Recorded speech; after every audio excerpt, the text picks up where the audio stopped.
계속해서 광주 전남권 뉴스입니다.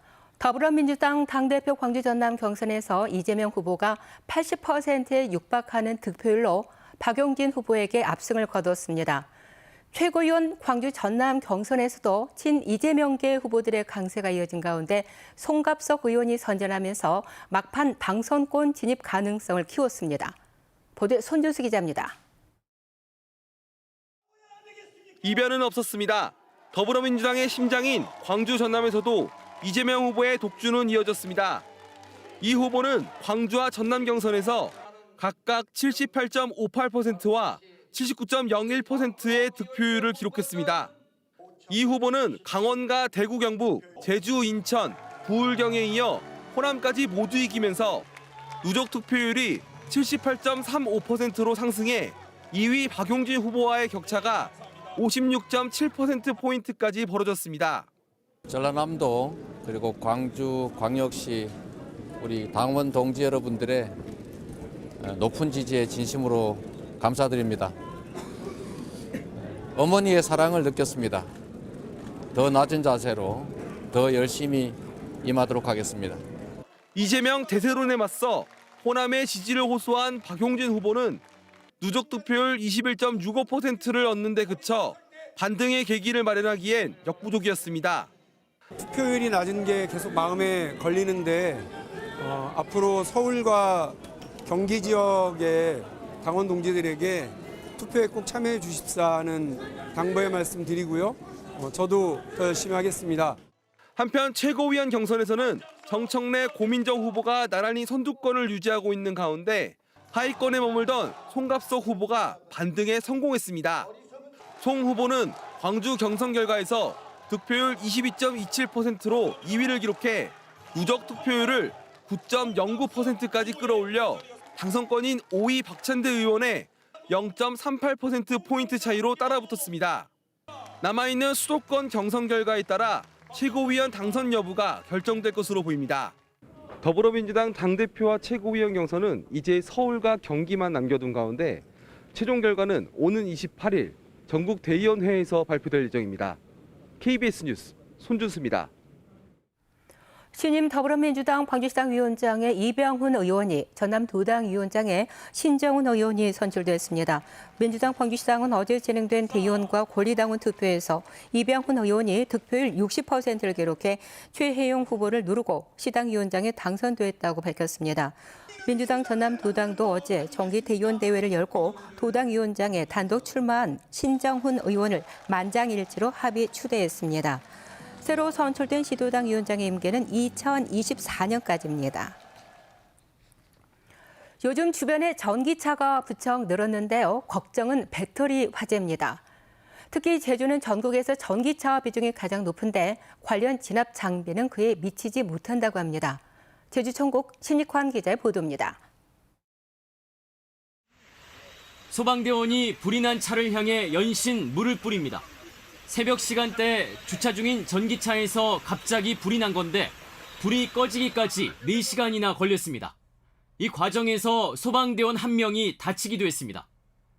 앞서 지난 5월에는 제주시의 한 주택가에 주차된 전기차에서도 불이 나 차량이 모두 타기도 했습니다. 전기차의 경우 불이 나면 배터리 온도가 1000도까지 오르는 이른바 열폭주 현상 때문에 화재 진압에 오랜 시간이 걸리고 위험한 게 사실입니다. 얼마나 빨리 열을 식힐 수 있느냐가 관건인데 독일 등에서는 불이 난 전기차를 컨테이너 수조에 넣어 끄기도 합니다. 우리나라도 이동식 냉각 수조가 개발됐지만 부산과 세종, 경기에만 있고 제주에는 없습니다. 전기차 화재는 냉각 소화와 질식 소화로 소화를 하는 것이 효과적인데요. 이동식 냉각 수조가 그나마 효과가 가장 우수하다고 볼 수 있습니다. 특히 부산의 경우 이동식 냉각수조 11점과 산소 공급을 막는 질식 소화덮개 22점, 차량 하부 배터리에 소방수를 뿌리는 상방 방사관창 13점 등 3종의 진압 장비가 모두 구비되어 있습니다. 반면 전기차의 메카라고 자부하는 제주는 질식 소화덮개 2점뿐입니다. 지난달 말 기준 제주의 전기차 등록 대수는 2만 8천여 대로 부산보다 만여 대나 많은 것을 감안할 때 전기차 화재 진압 장비는 미흡한 수준이라고 볼 수 있습니다. 전기차 화재 같은 것들이 발생할 가능성이 다른 지역보다도 훨씬 더 높기 때문에 이러한 화재 같은 문제가 발생했을 때 대처하기 위한 각종 소화 장비가 좀 더 많이 갖춰져야 된다는 겁니다. 제주에선 지난 2014년부터 5년간 전기차 화재가 한 건도 없었지만 2019년과 2020년 한 건씩 발생했고 올해는 벌써 2건이 발생하는 등 전기차 보급과 비례해 증가 추세를 보이고 있습니다. 제주소방본부는 추경 예산을 편성해 올해 안에 이동식 냉각수조 2점을 우선 확보할 계획이라고 밝혔습니다. KBS 뉴스 신익환입니다. 어제 광주와 전남에서 코로나19 신규 확진자 5,200여 명이 발생했습니다. 이는 지난주 일요일보다 200여 명이 줄어든 수치입니다. 지역별로는 광주에서 2,661명, 전남에서 2,633명이 발생했고 사망자는 광주가 1명, 전남 3명으로 집계됐습니다. 광주 군공항 이전은 한 발짝도 나가지 못하고 있는데요. 대구 경북 통합신공항은 벌써 기본 계획까지 나왔습니다. 완공 목표는 2030년입니다. 내독고 소식 대구방송전국 이종현 기자가 전합니다. 군이 소보면과 의성 비안면 경계에 들어서는 대구 경북 통합신공항. 지난 2020년 8월 부지가 결정된 지 2년 만에 통합신공항 기본계획이 확정됐습니다. 기본계획은 모든 사업의 시작입니다. 군공항 이전 부분에 대해서는 기부대 양여 심사를 저희가 요청을 할 수가 있고요. 그다음에 사업 대행자 선정하는데도 기본계획이 반드시 필요합니다. 대구시와 국방부가 수립한 기본계획에는 활주로 위치와 방향, 주요 군부대 시설 규모와 배치 장소 등이 담겨 있습니다. 사업 기간은 오는 2030년까지, 이전 사업비는 11조 4천억 원입니다. 면적은 16.9제곱킬로미터로 현재 K2 군공항보다 2.3배 커지고 활주로 2봉과 계류장, 전투기 어모체, 건물 700여 동이 건립됩니다. 또 군위에는 민항터미널과 영해관사가, 위성에는 영내관사와 골프장 등의 체육시설이 각각 배치됩니다. 다만 민항 규모를 비롯해 국제선 유치의 핵심인 활주로 길이 등은 연말 국토부 사전 타당성 조사 결과에 담길 예정입니다. 코로나 이후에 수요가 조금 증가하는 것들이 있습니다. 그래서 그 수요에 대한 보정 부분이 있을 거고요. 대구시에서 요청한 부분도 있기 때문에 여러 가지 적정 시설 규모 이런 것들을 반영을 해서 대구시는 기본계획을 토대로 이달 말 기획재정부에 기부대 양여 심의를 요청할 계획인데 절차대로 된다면 오는 2024년 설계와 보상 작업이 이듬해 착공이 가능할 전망입니다. 대구시는 또 신공항 예정지를 개발행위 허가 제한 구역으로 지정하기 위해 경북도와 협의에 나서는 한편 주민 설명회도 열 계획입니다. KBS 뉴스 이종영입니다.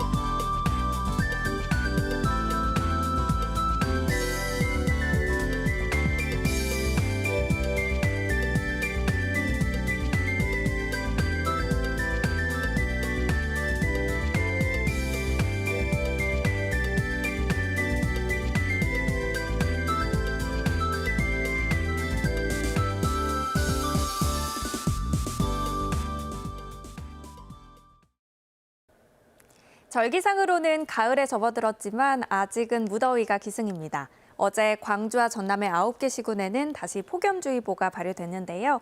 내일까지 체감온도가 33도 안팎까지 올라 무더위가 이어지겠습니다. 아침 저녁으로는 기온이 조금 내려갔지만 낮더위가 여전한 만큼 더위에 건강 조심하셔야겠습니다.